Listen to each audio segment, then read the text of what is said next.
Afternoon, Hard Cut Bully family. Peace to all the subscribers, man. If you ain't a subscriber, do me a favor.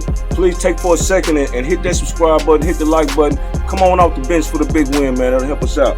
But I want to do a quick intermission. We're going to get right back to day two of the training. Give me a second. But I wanted to show you this flirt pole that we bought. It's called Squishy Face Flirt Pole. We got it off of Amazon for $28. Got little tassels at the end, are interchangeable. You can take off, and it's got a little squeak in it. It ran me about $28. There's several on there, from anywhere from $15 to $30. This one has a bungee to it, and that's pretty much why I've done that. It'll keep them from having whiplash or something when they get it, because that could happen. So just to be safe, I got that one, and it's real good. It keeps all the pressure off of my shoulders too. Me being a vet, I got bad shoulders from push-ups. So this keeps the jerk off of my shoulders more. So it's a real good tool. It's long enough that it can go all around my head without me having to turn around. So real good pole. The reason we're doing this, it looks like it's just fun and games, but this is helping with the dog's natural bred prey drive that's in the dog that he wants to be able to exercise and use. So with this, we're using that prey drive's natural ability to use voice commands to show him when to chase, when to release. I'm showing him how to follow my movements as we walk. That's the eventual graduation of the training. He's walking and doing with my movements, knowing when to stop. When he stops, he doesn't sit down. All of this is good training and gives you more control of your dog at the same time of letting him get good exercise and to exercise that prey drive. So anyway, we're gonna get right back to it. Day 2 of the training, and we out here. If you ain't a subscriber, man, come on off the bench, man. Hit that button for it. Come off the bench for the big win, man. It's on.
Alright, so that's the end of the training for the day.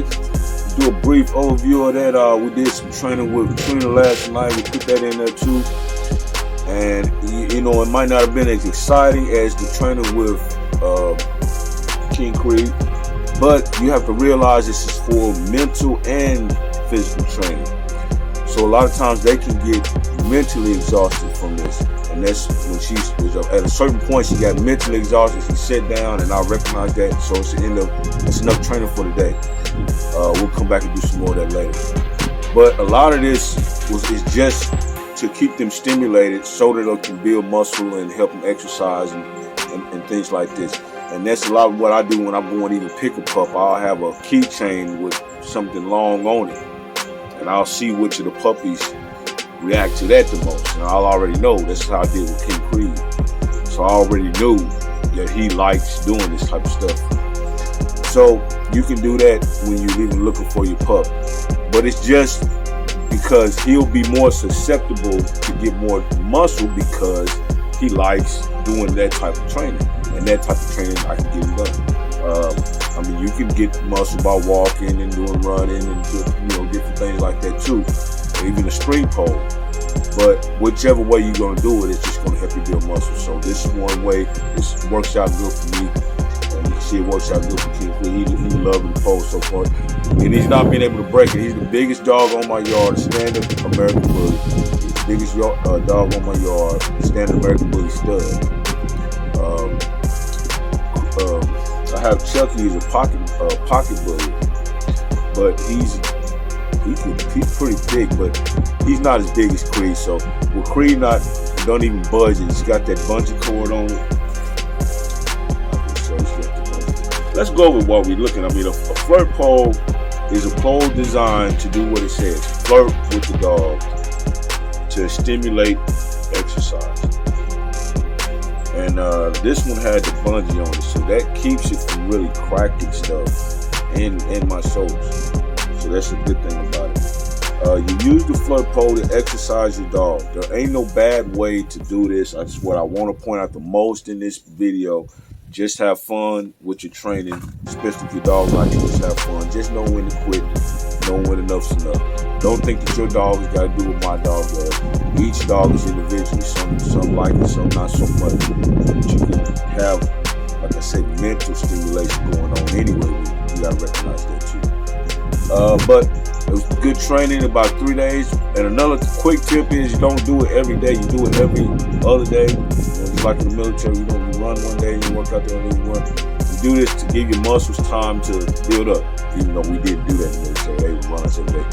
You give your muscles time to rebound and then hit it again, and that'll make your muscles build better naturally. So that's what we do with the dogs too.